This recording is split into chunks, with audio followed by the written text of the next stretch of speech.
Blog Talk Radio. Welcome to the Nonprofit Coach Podcast. Since 2010, the most listened to show in the nonprofit sector dedicated to helping your charity succeed. It's no secret that combining online and offline techniques is the key to fundraising success, and practical nonprofit management advice is what you need. The Nonprofit Coach Podcast with Ted Hart is the perfect landing point to learn from experts around the world who provide advice you can use. Ted Hart is, without a doubt, one of the foremost nonprofit thought leaders. Also a successful author, his books range from successful online fundraising to expert nonprofit management. Guests on the Nonprofit Podcast are leaders in their field who share their insider tips and trade secrets in a conversational style both the experienced and novice will benefit from. Ted and his guests help you and your organization move to greater levels of efficiency and fundraising success. Ted lectures around the world, but now he's here for you. After the show, you can find all of our podcasts at tedhart.com, on iTunes, and now just say, Alexa, play Nonprofit Coach on TuneIn. Now, welcome the host of the Nonprofit Coach Podcast, Ted Hart. And welcome here to this edition of the Nonprofit Coach. Thank you so much for joining us, and we really appreciate you being here with us. As always, here on the Nonprofit Coach, we start with page one news.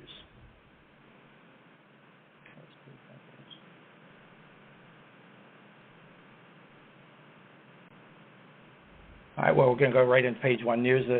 The bumper music isn't working right now today, but we do have Ashley Gatewood here with us. She's Communications and Marketing Director at CFRE. And gosh, Ashley, as we're approaching the end of the year and looking to 2022, this is a great time to get caught up with CFRE International.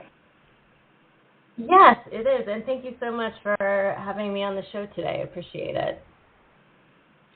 So how are things going at CFRE, and bring us up to date on important happenings, and you always share with us important deadlines. Yes. So we're having a great deal of interest in CFRE this year. I think maybe I mentioned to you we had our largest number of applicants last year during the pandemic, and we're on track to beat that this year. So a lot of people have decided that with all the craziness in the world, it's time to get it done and become a CFRE and earn their certification. Our next application deadline is January 15th of 2022. So if you have professional development funds that are use it or lose it that are on the line for 2021, we always see a lot of people put those to good work by submitting their application before the end of the year. And also a quick note, as most people may or may not know, but our application goes back 5 years. So your professional practice, the time you've worked, the funds you've raised, and the education you've done. And that means that anything you might want to have count on your CFRE application from 2016 will expire on New Year's Day of 2022. So if you've got those 2016 items you want to have counted, be sure to get your application in before the year is up. And the last piece of news I wanted to share is that our ambassador program continues to go strong. So if you are curious about the CFRE, if you want to speak to someone who's been through the process, you can email us at share, which is S-H-A-R-E, not share like the singer, but share, at CFRE.org, and I will be happy to match you with someone in your time zone who can share the CFRE experience with you. Well, this is an important time for CFRE in terms of planning for 2022. What are some of the big activities that you have coming up in 2022? Yeah, great question. So we will be hitting the in-person conference circuit next year, so we hope to see you all at Aldi Ignite, ASP Icon, a lot of those conferences where we look forward to meeting people face-to-face. And we will continue to offer our webinars. We actually have a webinar coming up tomorrow, November 17th, but that might be a little tight for people. But stay tuned on our website as we will be offering one in January. So for all those people who have made a New Year's resolution to become a CFRE, we will give you the full scoop on everything you need to know. That's terrific. That's terrific. What's in terms of education and training at CFRE.org? Mm-hmm.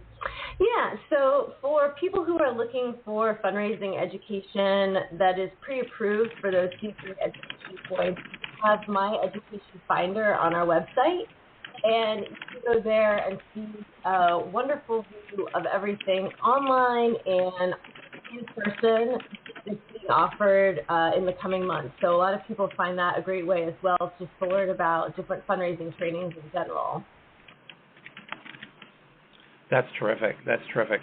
In terms of applications and looking to that, that 5-year window, you said you've got, record number of people coming into seeking the CFRE. What do you attribute that to? I think, what we're hearing anecdotally is that a lot of people said that they've been meaning to do it for years, but the pandemic was a good motivator for them, whether they had extra time in their day due to not having to commute or people deciding that they want to change jobs. We all know that there's a lot of movement in the job market right now, and obviously that means there's more competition. And if you want to stand out in the job market, having a certification can be a great way to get to the top of that resume pile. Yeah, and that's increasingly the case, isn't it? And I think that's a lot of professionals are recognizing how important it is to voluntarily go through the process and stand for the certification exam. Yes, exactly. And we all know that unfortunately, pretty much every month there's a charity in the news for the wrong reasons, ethical problems, fundraising has not been done on the up and up. So it is at the forefront of the minds of donors, grant-making organizations, the folks that are hiring people for development teams. So having every assurance that you are an ethical fundraiser that abides by those best practices is only a positive. Absolutely, and we encourage all the listeners of the Nonprofit Coach to go to CFRE.org and to become part of this process. As your career advances, this advances the entire sector. So, Ashley Gatewood, thank you so much for being here with us on the Nonprofit Coach. Thank you so much. Take care. Terrific, and we will now...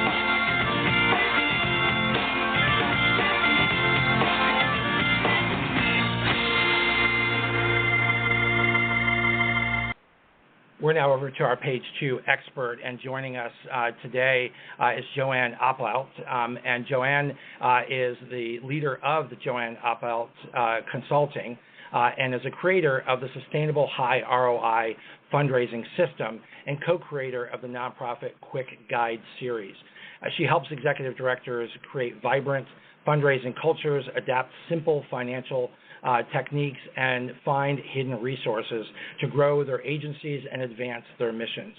During this 25-year period of her work in the nonprofit arena, she has been a leader in reducing fundraising costs and helping organizations find new funding.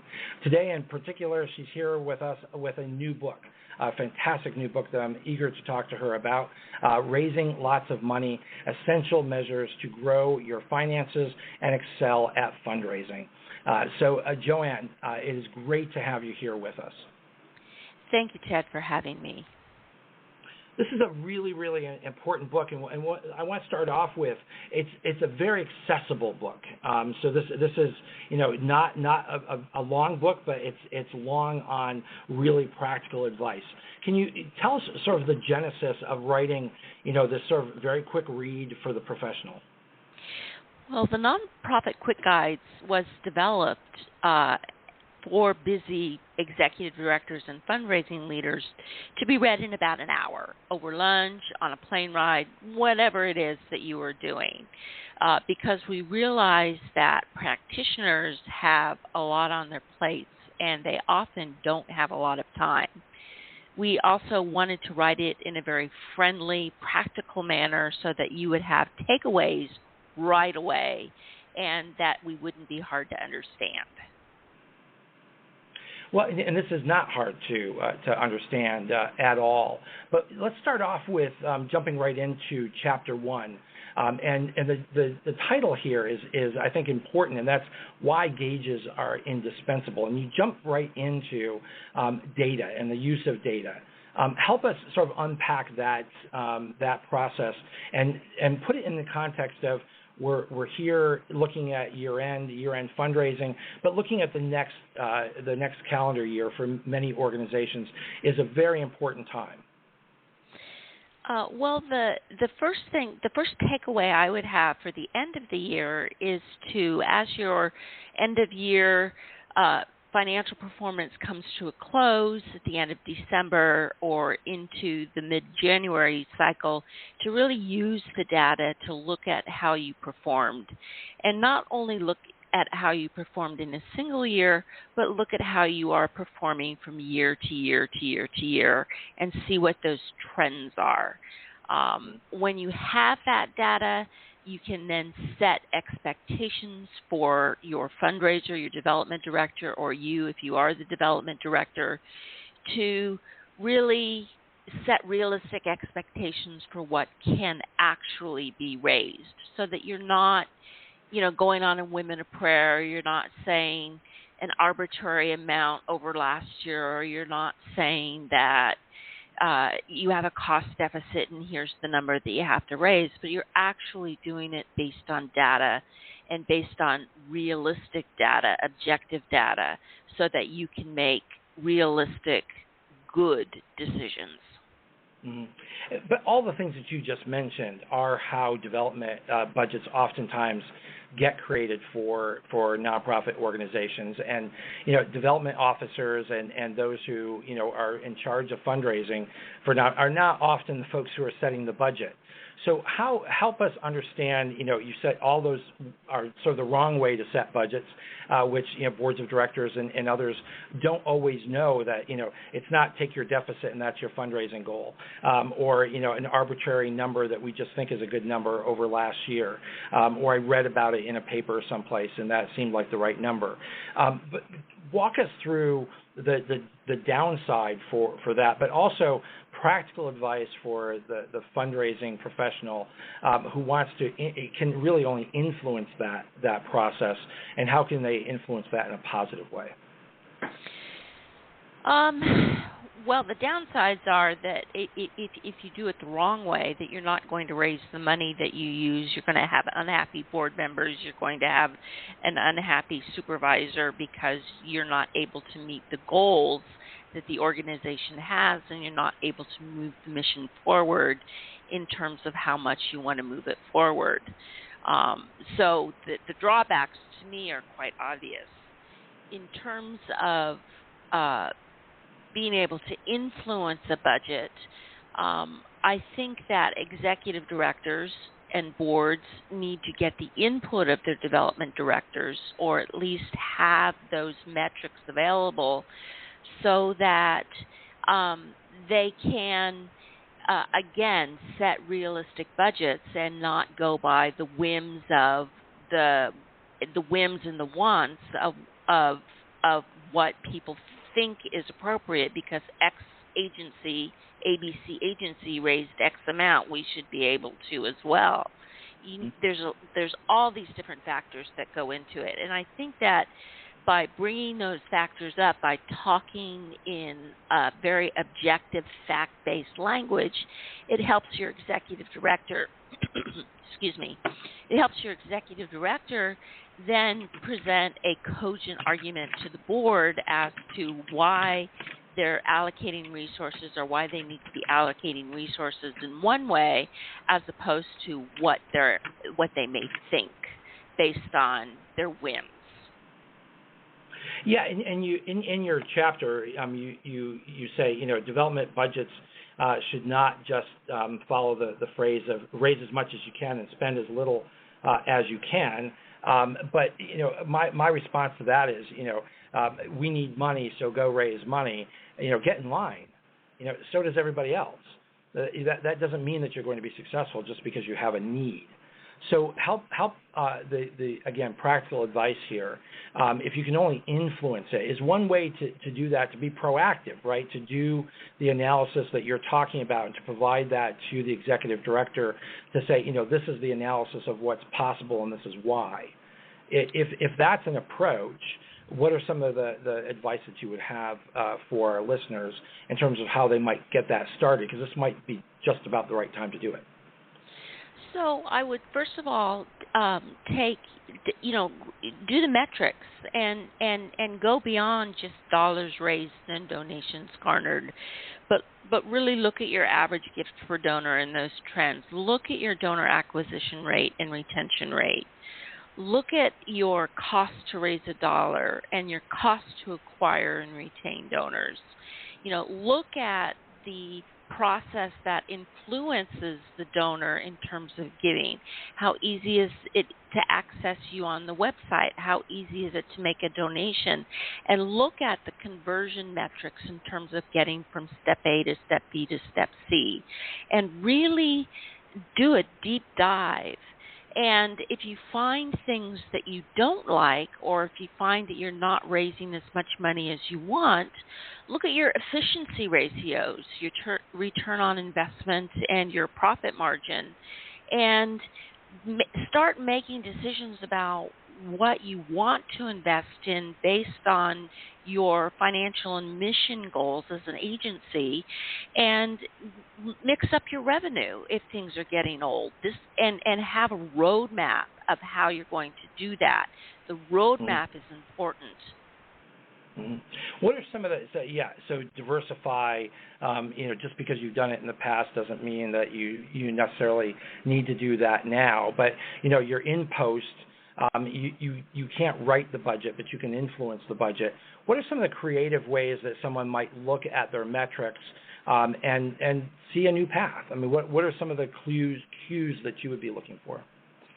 Well, one of my favorites is donor acquisition versus donor retention. I work with a lot of nonprofits who say we need new donors, when in actuality they would be much better off focusing a majority of their investment on donor retention. And there is an example in my book where raising $50,000 in gross income or gross donations actually nets you more than raising $100,000 in gross donations just by improving your donor retention rate. And that's significant, because then you can allocate resources, or then you can have the numbers to allocate resources differently so that you have the biggest bang for your buck in terms of where you're putting your dollar. But your executive director may or may not, your board members probably don't know those metrics. So you have to have it written out, spelled out, put it in a chart, compare the numbers, and have it be objective. Yeah, and it's that objectivity, right? So, I mean, you can be very close to the process, and you need to take a step back and do an evaluation of the numbers, as you said. So you make an important point in Chapter 2 about the need to measure your dollars raised and to understand where that's coming from. And you've just made the point now. I think the essence of the point that you just made is, it's actually cheaper to spend time, retaining donors than the expense of going and finding new donors. And it's the difference between those two that can make the difference between, a way over expensive fundraising program that doesn't net anything and one that's growing consistently over time. Yes, and the overall donor retention rate has hovered right around 45 or 50% for years in the nonprofit arena. And that means that for every 100 donors that somebody is acquiring, they're losing 50% of them every year. The first-time donor retention rate is around 25%, which means that for every 100 donors that you have, you're losing 75 of them. That's an awful lot of resources to pour into something that's failing when it costs less and you gain more by retaining a donor and asking for the second gift, and then moving them up the gifts ladder to making either more frequent gifts, like becoming a monthly donor, or making bigger gifts as the years pass, like upgrading from, say, $100 a year to $250 a year. Mm-hmm. And the process that you have in place to make that happen can again spell the difference between a program that's just making it and one that is really soaring. You talk about the process of doing a preliminary review of your fundraising by taking a look at your current donors and the potential for attracting new donors. But you say specifically that that's preliminary because getting donors to give one time is not the whole story, and so part of this seems to me about understanding yourself as a fundraiser, but also helping the organization, the board, understand, what is the appropriate measure of success. And what you're saying here is getting a donor to give a second, third, and ongoing gift is really where you want to put your attention to explore donor acquisition and donor retention rates. So help us understand, setting realistic expectations about what is success. It's not just the number of new donors because, as you said, you're going to lose 50% of that. It's what you do with the 50% you retain. Well, I think that success, first of all, needs to be defined in terms of mission fulfillment or mission advancement. How much mission are we able to fill? It's not the money that's important. The money is a means to make the mission happen. To the donor, it's the mission that's important, and the mission fulfillment and the impact that you're making on a community issue they care about. So number one, to frame it all in terms of mission, how much mission you are meeting, which is what a board of directors should be measuring in terms of organizational performance and moving forward. Then they can look at how much money and what the most efficient ways to raise money is to meet their mission. And let me give you an example of what I'm talking about. For example, I don't usually recommend special events. They're the 50 cents on the dollar return on investment, not including labor. If you're lucky. If you're lucky. Now, if you include labor, you're probably not making any money, if not losing money on it. So that's what you're getting with special events. However, special events, you should have at least one, I think, a year, because they garner community visibility if you do them right. They garner community goodwill. They can be a donor acquisition event if you plan it that way and follow up with all your attendees on becoming and welcoming them to the agency and becoming a member of your donor family.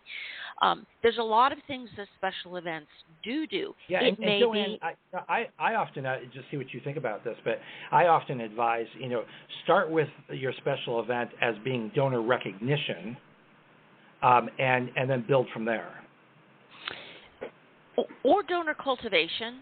Or one of the things that you can do that I've worked at nonprofits that have done is they've used them as a client-donor integration event where those two audiences meet. So the mission of the organization was to promote inclusion in the community, so their community events were very mission-oriented. They invited their clients. They invited their community. They didn't make a distinction between those things with the added bonus of raising money.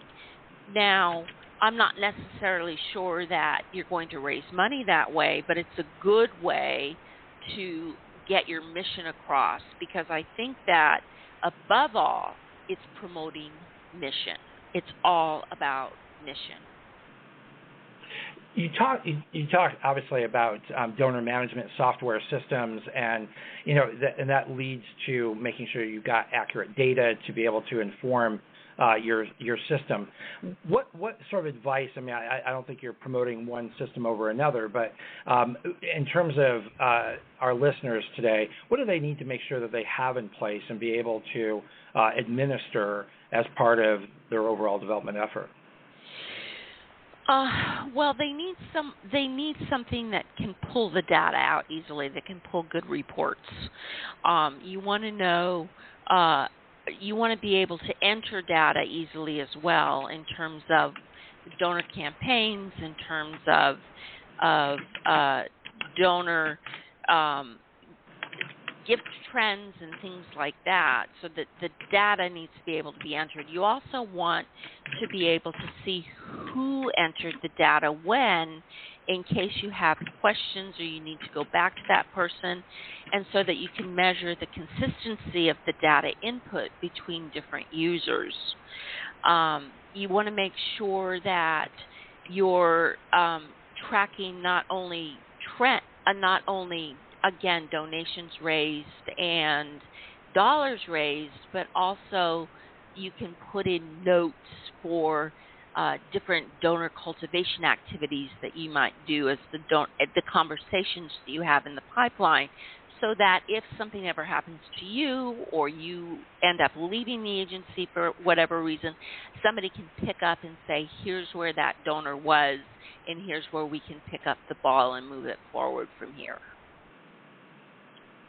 Yeah, and that's important, right? Is having that approach. You mentioned specifically tracking the number of donors by channel to get a preliminary indication of where to pursue new donors. That's assuming that you have sort of a multifaceted fundraising program. Is that a baseline of planning your program for the next year or two? Again, as you said, you're not a big fan of special events, but not be sort of sole-sourced funding? Oh, you should never be sole-sourced funding, because if one channel fails, then you have nothing to fall back on.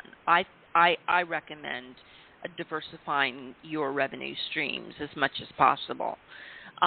Your channels in terms of giving, and you should have multi-channels, at least in this day and age, should be, paper check, direct mail type of thing, online donations, and annual appeal type of things, email appeals.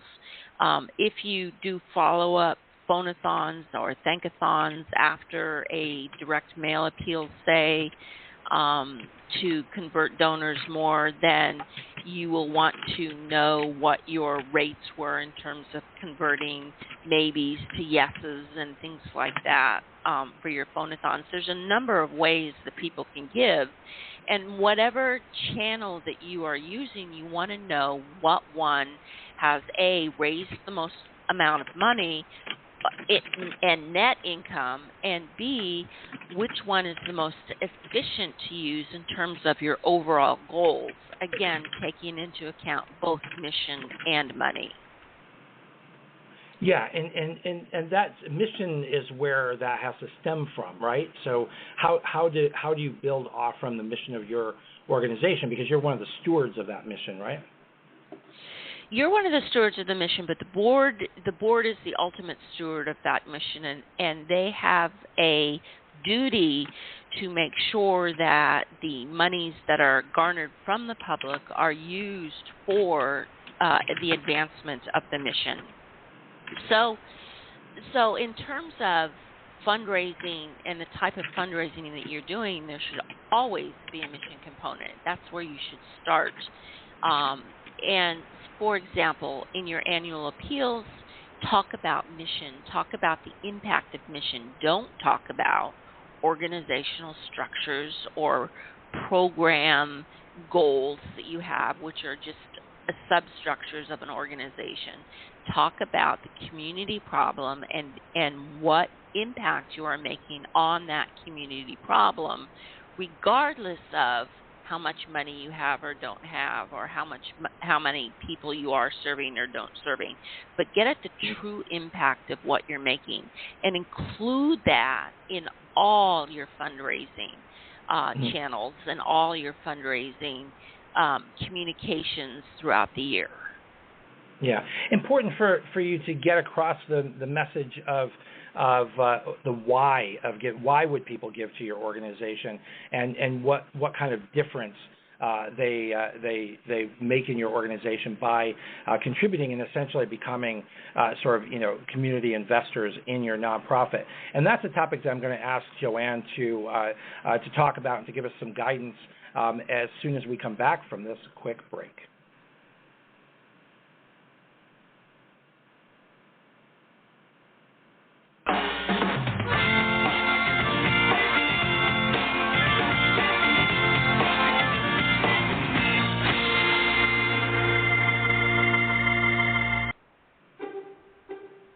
Nonprofits are changing the world.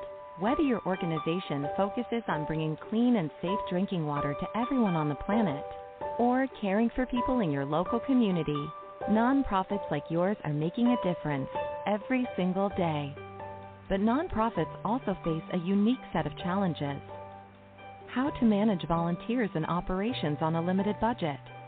How to get the word out about your organization and mission through storytelling. And how to drive more engagement from donors to fundraise for your nonprofit. We believe that nonprofits should be able to focus more energy on their mission and making an impact, which is why we launched Google for Nonprofits, to provide access to Google's technology and services at no charge for nonprofits in more than 50 countries around the world. Your nonprofit can collaborate and communicate more effectively with smart, secure business apps from G Suite. With Gmail, your nonprofit employees and volunteers can send email from your nonprofit's custom domain. Teams can stay connected from different locations by using Google Hangouts and Chat.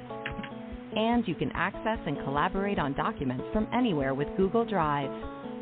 Increase your productivity so you can spend more time serving your cause or community. Through Google for Nonprofits, eligible organizations can receive free advertising to run ads on Google Search. Google Ads enables your organization to appear in ads on Google Search when someone's searching for topics related to your mission. Your nonprofit can receive free advertising to raise awareness, drive donations, and recruit volunteers. Tell the story of your organization through video to create an emotional connection to your cause. With YouTube, nonprofits can expand their audience, reach new supporters, and connect viewers to their mission. And finally, imagine that your donors and supporters could see exactly where their donations are making a difference. With Google Earth and Maps, nonprofits can create compelling custom maps that help tell their story to the world. Nonprofits are changing the world. We are here to help. Learn more at google.com/nonprofit.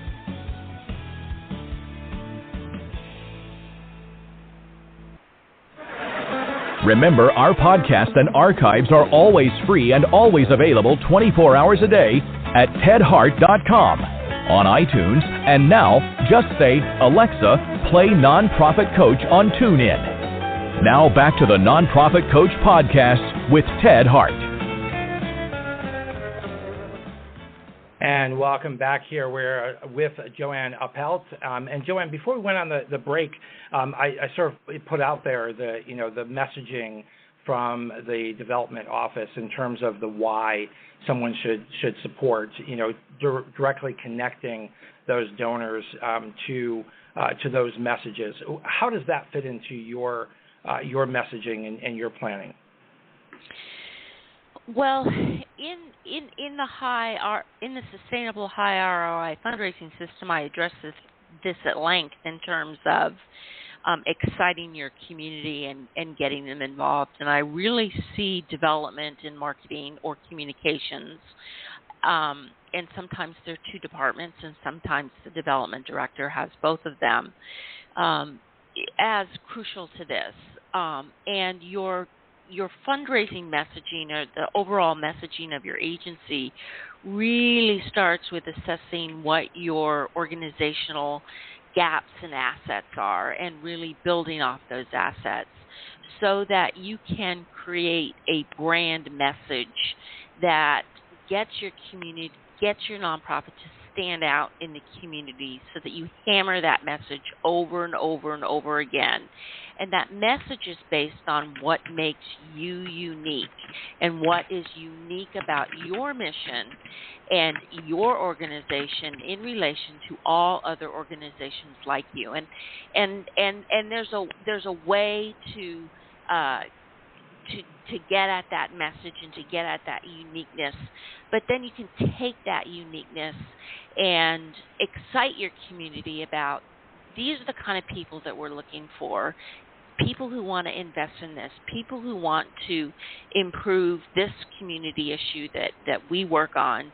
And we're the best, or we're the most unique because, and then you put your message out there.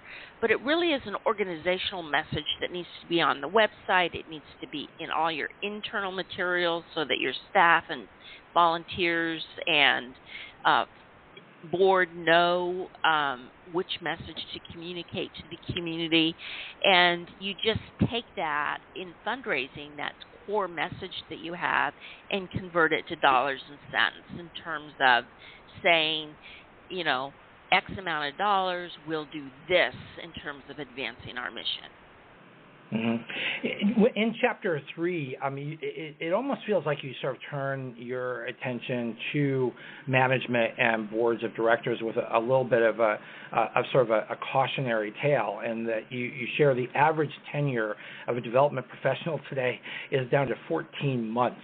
And if you don't want that kind of revolving door, then you need to make sure expectations are reasonable and staff feels supported. So, I mean, that's an important message, but it's also, an important key component here. So what are those realistic expectations, and fill that story out for management and board? Well, again, this is why I think metrics are so important in terms of evaluating staff, fundraising staff, and setting realistic goals for your agency.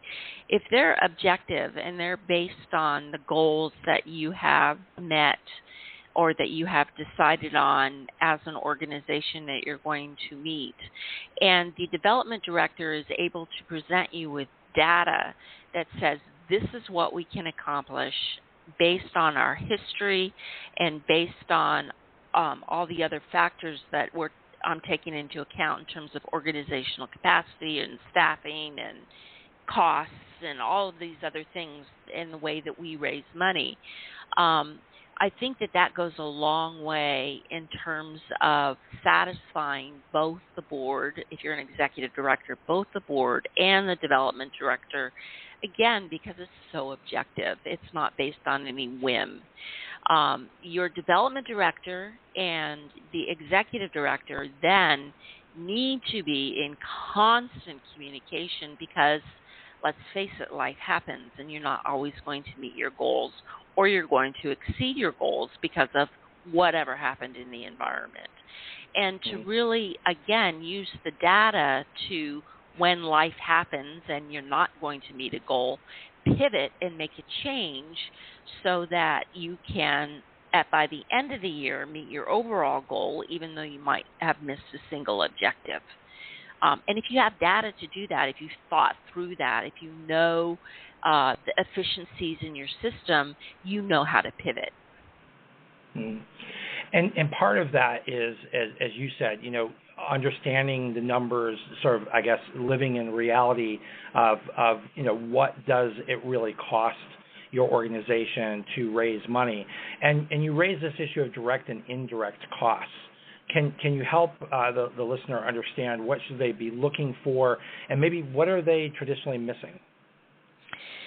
Well, they should be looking at total costs, both direct and indirect costs. Direct costs are those that are directly allocated to a certain department or a certain program or certain grants or whatever it is. But they're directly allocated. These are the direct costs that we have. The indirect costs are those that are your overhead costs, your management costs, your finance costs, your IT costs, all these extra kind of core operating expenses that you have to pay for but that aren't generally taken into account. I generally take the harder look at, and it's harder to reach the numbers. Not everybody likes them because the numbers might not be as big because your costs are so high. But I like to take into account my indirect costs as well as my direct costs when budgeting and evaluating, because that tells me how much money I have left over for pure mission fulfillment. And that's what I'm most interested in. And I also want to guide my fundraising program or guide the fundraising program so that it is making the most amount of money that it can with the least amount of effort and assets that I need to spend on it, so that I can advance my mission, move forward, and repeat the process again, because now I'm successful. Now I have people interested in my cause. Now people are saying, look at organization ABC. They're doing great work. I want to join the bandwagon. Mm-hmm, mm-hmm. So the realistic expectations, being able to, count indirect and direct costs. So it's really sort of eyes wide open, right, in terms of, how is this working, but also working hand in glove with management. So these things all work together, right? Yes, and it really points to more of a collaborative team approach than a top-down approach in my mind, at least in terms of communication and information sharing, not necessarily in terms of authority and leadership. You talk about cutting costs, and these are, for some organizations, difficult fundraising times during COVID. But how do you effectively know where to cut or how to cut, and not necessarily just cut off all possibilities? Well, you need to look at what costs are working for you, and which ones are producing some sort of return. And I'll go back to my special event example. Maybe the cost that you're spending on a special event is worth the mission and the visibility that you're getting out of it. Maybe it's not. Maybe it is. That's a decision that you'll have to make. Another way to look at costs is you don't want to cut costs that have a high return on investment in terms of developing your staff so that they will be able to raise more money for you. You don't want to totally cut professional education, for example. You at least want to give people time off to develop. Research has shown that fundraisers who continue developing professionally raise more money than fundraisers who don't. You don't want to necessarily cut administrative support. And I look at it, and I see this constantly in nonprofits. It frustrates me to no end, is the development director is copying whatever grant package needs to go out in the mail, or they're making name tags for the special event coming up, when it would be much cheaper overall to hire a administrative support person or to recruit a volunteer to do those types of administrative things, because it doesn't cost as much as what you pay a development director. Exactly. And so, again, tough decisions have to be made, right? But put the emphasis, I think, on donor relations, maybe? Yes. You always have to have the emphasis on mission fulfillment and donor relations, and how the donor can participate in advancing your mission, how the donor can make an impact, how the donor can make a difference. The onus is really on you to make the donor the hero of what's going on at your organization. Say that again. What about the hero? It's really the onus is on the development director or the fundraiser to make the donor feel like the hero or be the hero of what's going on at the organization, that they are the one making the impact, that it's not the staff, that it's not anyone else, but it's their contribution to what's going on that's really moving and advancing the mission. Very good. Now, what about websites? Now, obviously, that's this is nothing new. As you know, I was the founder of the ePhilanthropy Foundation back in 2000 when that was a new novel thing. But this is 21 years later.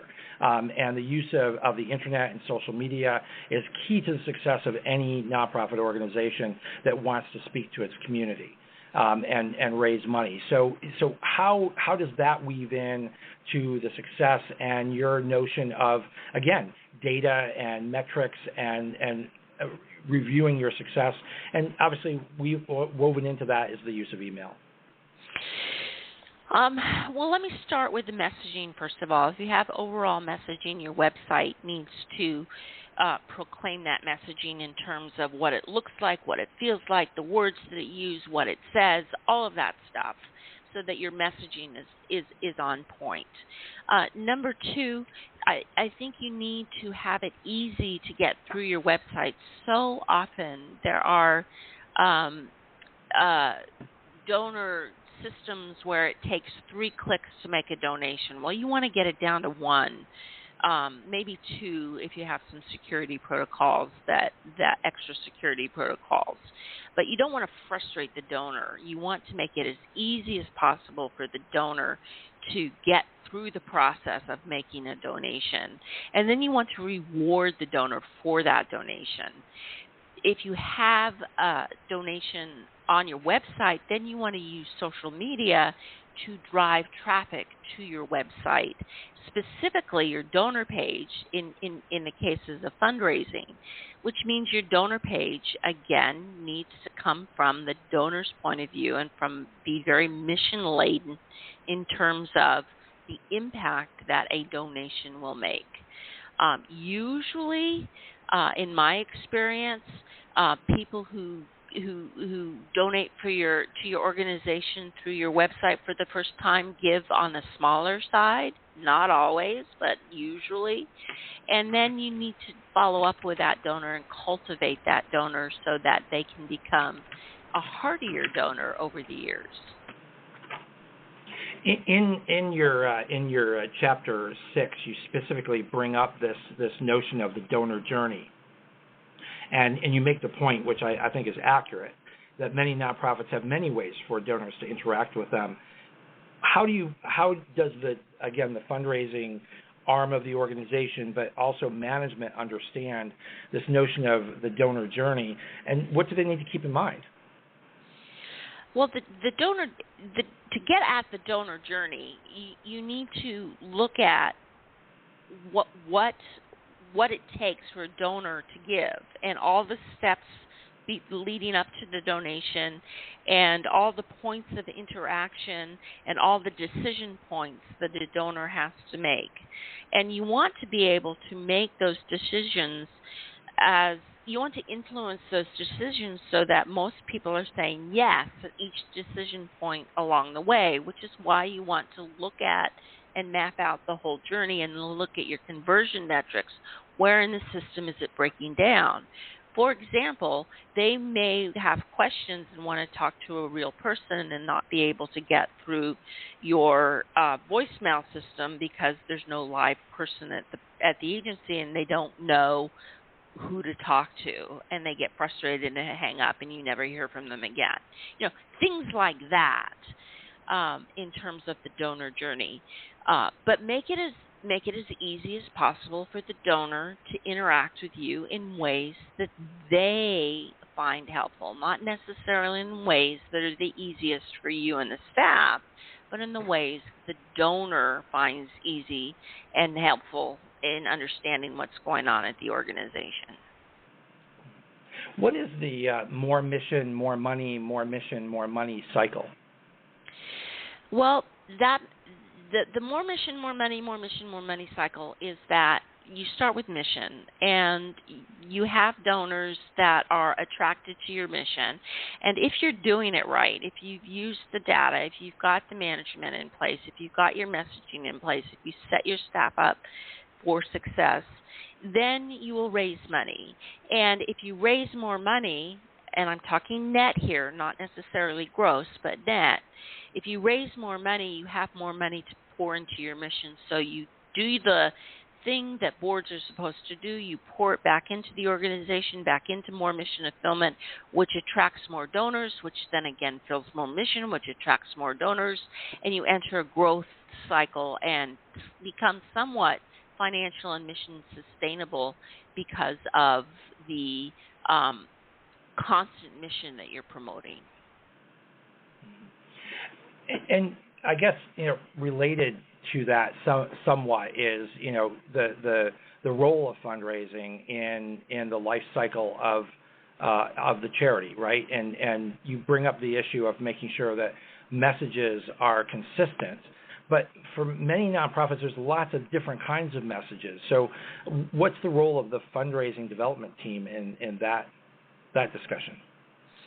Well, it depends in terms of how much marketing responsibility the fundraising team has. Sometimes it's fundraising and marketing, and sometimes fundraising and marketing are split into fundraising and communications. But they need to work closely with each other because the core message is the same. The core message, you should have one core message that you're repeating over and over and over and over and over again to different audiences, to different people, different constituencies, because different constituencies like to hear them in different ways. You're going to have different individual messages, but your core message is going to remain the same. And I really think that it is marketing and development together that need to coordinate and need to come up with what the best messages are for each audience. Marketing, it will have more of the advocates and the community public audience to it, people who are not involved in the nonprofit. Fundraising is going to have more messages related to donors and what's important to donors. The individual messages are going to be different, but the core message is going to be the same. Mm-hmm. And that's the key, right? Or if not the same, they can't be wildly divergent, right? So one part of the organization shouldn't be saying something that just doesn't feel like it fits with other parts. That's right, and that's why it's important, in my estimation, to go through your internal documents to get your messaging down. What kind of messaging do you have in your employee manual? What type of messaging do you have in your volunteer training materials, your board recruitment materials? What kind of messaging do you put on your board agendas or your staff meeting agendas? Take into account all of that so that you have that core message and or your staff know what that core message is, and so that you can get it out into the community. So often I see nonprofits, take a little bit of this message and get it out there, and take a little bit of that message and get it out there, and they're not related to one another. And donors, in this case, because we're talking about fundraising, are confused about what the nonprofit stands for. So you want a really unique, individual, strong identity and strong brand that people can relate to and get excited about. And we've got just about 7-8 minutes left. So before we start wrapping up, what I wanted to do is take our listeners to your final chapter, which is bringing it all together. So if we bring all these different concepts together, where does that bring us? That brings you to a development plan that's going to work for board, executive director, and development director in terms of both setting goals and having realistic expectations and being able to evaluate performance. And it's that evaluation piece that needs to be discussed at the beginning of the process, right? So, it's not at the end and see what we got, but understanding where you want to get to and being able to measure that. Right. Your goals and your evaluations should be very closely related in terms of these are the goals we're going to meet. Have we met these goals? But you start with the whole thing not only in terms of what you're going to evaluate, but how you're going to evaluate, so that you collect the data that you need to evaluate effectively at the end of your journey. A lot of what we've discussed today is very good advice for this next this next year for our listeners as we set out this podcast. But give us a sense of sort of the long view that management, board, and fundraising professionals should have of the fundraising cycle. This isn't just a one-year effort that's going to pay off. Where does the payoff really come from? Well, the payoff can come immediately if you cut your costs judiciously where they're supposed to be cut, rather than willy-nilly 5% cut across the board or something like that. You can realize immediate returns because you're focusing more on donor retention than donor acquisition, and your costs go down. So I think the cost is a big factor in terms of how fast you can get there. But in terms of revenue generation, it really takes looking into your goals and what you want to do as an organization, what you want to be known for, what you want to really stand for, and how you want to excite your community, and depending on where you are in that journey and what kind of infrastructure you have, depending on, again, where you are in the life cycle, determines how long that time is between starting today and really realizing a significant return on what you've been able to do. It varies, in other words. Yeah, and you make the point that donors don't just magically appear and stay, and it takes that cultivation, that life cycle, and understanding of that. That's a lot to take into account. Yes. Yes. How do we do that? And how do we do that? You look at your system in terms of retaining the donor. You look at your system, your donor journey. What types of things do you have in place? What's their experience? How easy is it to interact with you? To be able to, if you need to fix the system, you need to fix the system, and sometimes that takes a long time depending on how easy and responsive your organizational structures are to change. So, in other words, some of this donor cultivation and changing the way that you do things is a function of how receptive and how what your ability is as an organization to implement change. I find that the more nimble the organization is, not necessarily changing all the time, but the more nimble that they are and the faster they can implement needed changes, the faster they realize a bigger return on investment. And that's a great place to bring it all together, as you said, to make sure that our listeners today understand realistic expectations, being honest with yourself, but also with management in terms of what can be accomplished. And once you have that common understanding, going out to your public and building those relationships for long-term fundraising success. We've got just a few minutes left, so Joanne, if you would just sort of wrap all this up and make sure that the final messages that you want listeners to take away as they do their planning for their next cycle, but also make sure that my listeners know how they can reach you. Well, probably the biggest single piece of advice that I would say is go for the net. If you don't pick up anything else, go for the net. It's not gross income or gross revenues that are important. You must take into account your costs. And once you start looking at revenue and cost relationships, there's a lot of trends and a lot of analysis that you can do that you can then further drill down on. But the place to start is to go for the net. If you want to get your board more involved, visit my website. My website is joanneoppeltcourses.com. If you visit the website, you will be asked if you want to download 4 proven strategies to shift your board to willingly fundraise, which I find very helpful in terms of bringing the board into this process. And I look forward to helping whoever needs the help. I am available, and just visit my website and contact me. I have a form to fill out. If you want to talk to me for half an hour, I'll be willing to do that as well. Well, that's a very generous offer, Joanne, and we really thank you for being here on the Nonprofit Coach today. This is a terrific book, very easy read. You can find it on Amazon or where you find your best books.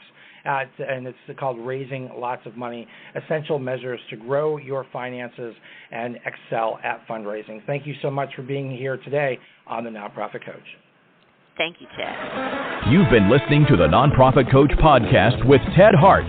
Tell all your friends to check out our production schedule and download our iPod and iPad-friendly podcasts at tedhart.com. Thanks for listening to the Nonprofit Coach.